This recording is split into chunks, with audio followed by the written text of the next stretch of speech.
বন্ধুরা, আমার স্বপ্নের বাগানে তোমাদের সবাইকে স্বাগত জানাই।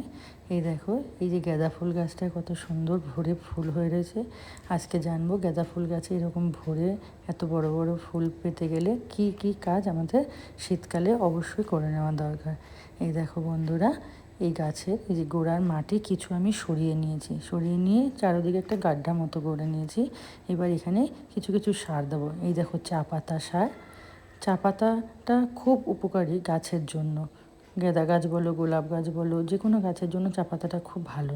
এই চা পাতার পরে দেবো হচ্ছে গোবর সার। গোবর সার যত পুরনো হবে তত গাছের জন্য খুবই ভালো হয়ে থাকে গোবর সারের পরে দেবো হচ্ছে ডিমের খোলা।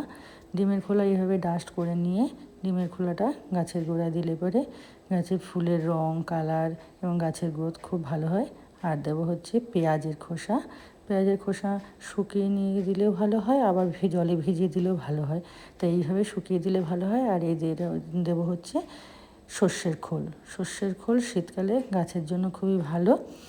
আর একটু দেবো যাতে ফাঙ্গাস না ধরে, তার জন্য একটু হলুদ গুঁড়ো দিয়ে দিচ্ছি। হলুদ গুঁড়ো দিলে পরে গাছে পোকামাকড় এগুলো কিছুই আসতে পারে না। আর দেবো হচ্ছে কলার খোসা শুকিয়ে নিয়ে সেটাকে ছোট ছোট টুকরো করে কেটে নিয়ে কলার খোসা দিয়ে দিলাম।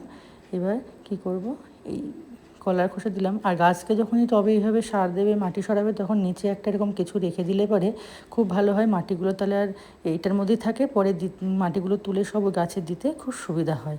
এবার এই মাটিগুলো পুরো গাছে আবার নতুন করে দিয়ে ওই সারগুলো যে দিলাম, গাছে যে খাবারগুলো দিলাম সেগুলো সব ঢেকে দেবো।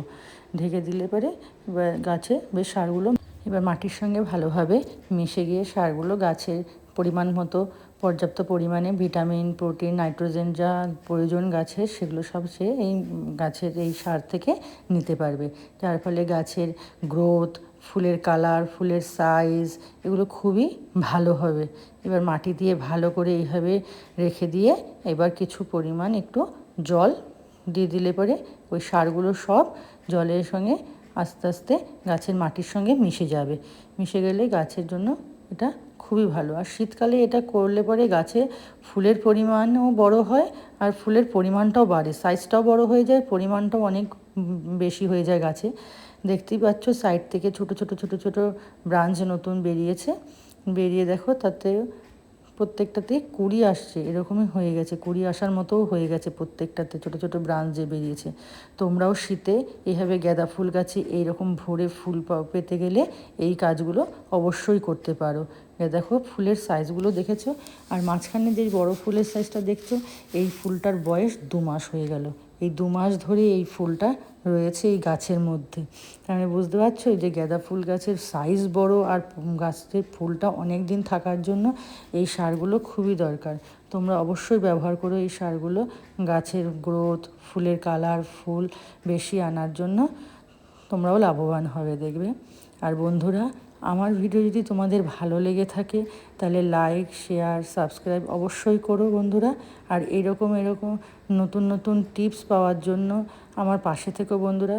তাহলে আমি আরও নতুন নতুন টিপস নিয়ে তোমাদের কাছে আসব। তোমাদের সঙ্গে গল্পও হয়ে যাবে আর টিপসও জানানো হয়ে যাবে। তোমরা পাশে থেকো বন্ধু। আর দেখো, এই দেখো প্রত্যেকটা ব্রাঞ্চে ছোট ছোট করে কড়ি বেরিয়ে গেছে। দেখেছো যে নতুন নতুন ব্রাঞ্চ যেগুলো বেরিয়েছে সেগুলো প্রত্যেকটাতে কড়ি বেরিয়ে গেছে। আবার দেখেছো, দেখো গাছে ফুল ভরেও রয়েছে, আবার ছোটো ছোটো নতুন ব্রাঞ্চে কড়িও এসছে। রাধে রাধে বন্ধুরা।